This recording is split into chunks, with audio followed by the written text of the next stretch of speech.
In the heart of the 1980s, amidst the roaring engines of war and the echo of regional conflict, Iraq embarked on a path to reshape its military power.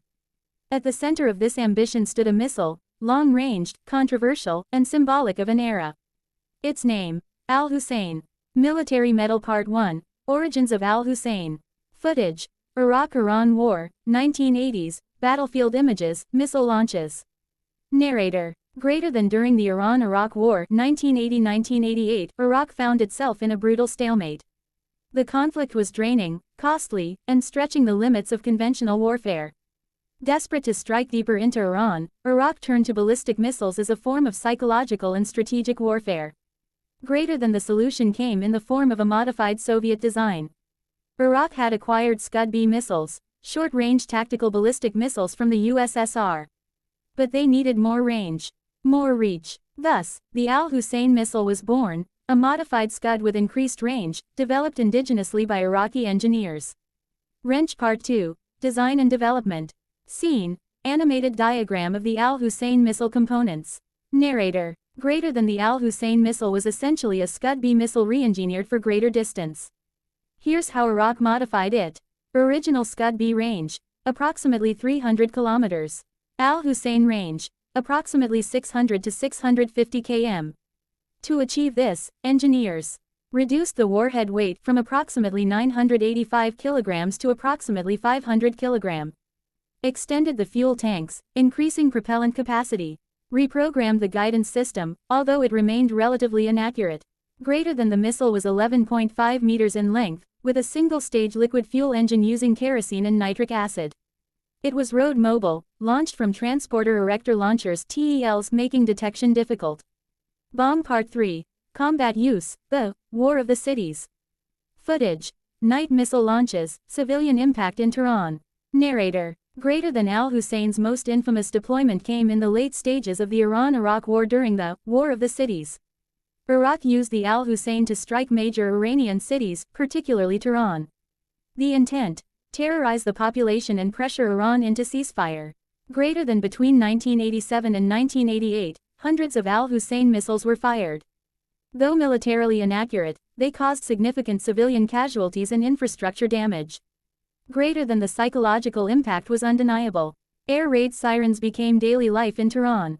Iraq had turned a crude missile into a strategic weapon of fear. Globe Part 4, Gulf War 1991. Scene, U.S. Patriot missile launches, Tel Aviv under attack. Narrator. Greater than in 1990, Saddam Hussein invaded Kuwait, triggering the Gulf War. Iraq once again reached for the Al-Hussein. This time, the targets were Israel and Saudi Arabia.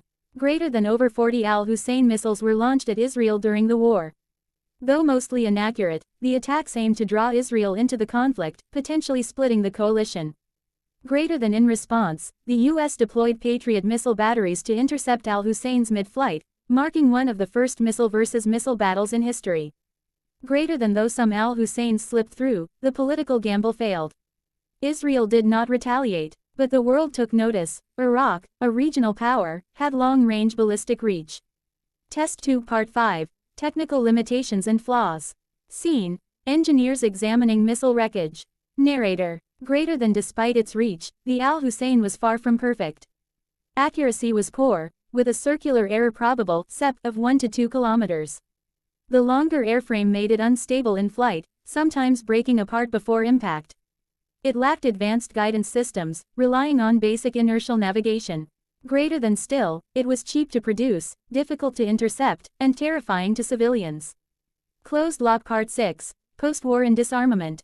Scene, UN, weapons inspectors, missile stockpiles being destroyed. Narrator. Greater than after Iraq's defeat in 1991, UNSC Resolution 687 demanded Iraq destroy all ballistic missiles with ranges over 150 kilometers. UN weapons inspectors, particularly UNSCOM, began the hunt for remaining Al-Hussein missiles and their components. Greater than dozens were destroyed, hidden, or dismantled. The missile became a focal point in debates over Iraq's compliance with disarmament. Greater than later, in 2003, the Bush administration cited Iraq's alleged missile capabilities, including Al-Hussein variants, as part of the justification for the invasion of Iraq. Greater than but no new Al-Husseins were found. Compass Part 7, Legacy of Al-Hussein.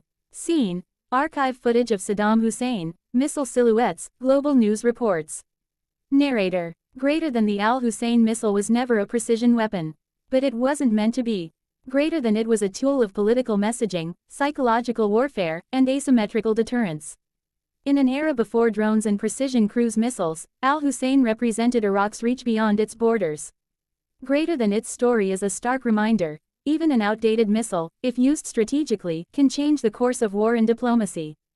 Clapperboard closing scene. Missile museum, rusting wreckage. Narrator. Greater than today, the Al-Hussein is a relic, scattered in museums, underground bunkers, and history books. Greater than, but its shadow lingers in every modern discussion of missile proliferation, deterrence, and Middle Eastern geopolitics. Greater than a missile once feared, now remembered. Al-Hussein, Iraq's weapon of reach and repercussion.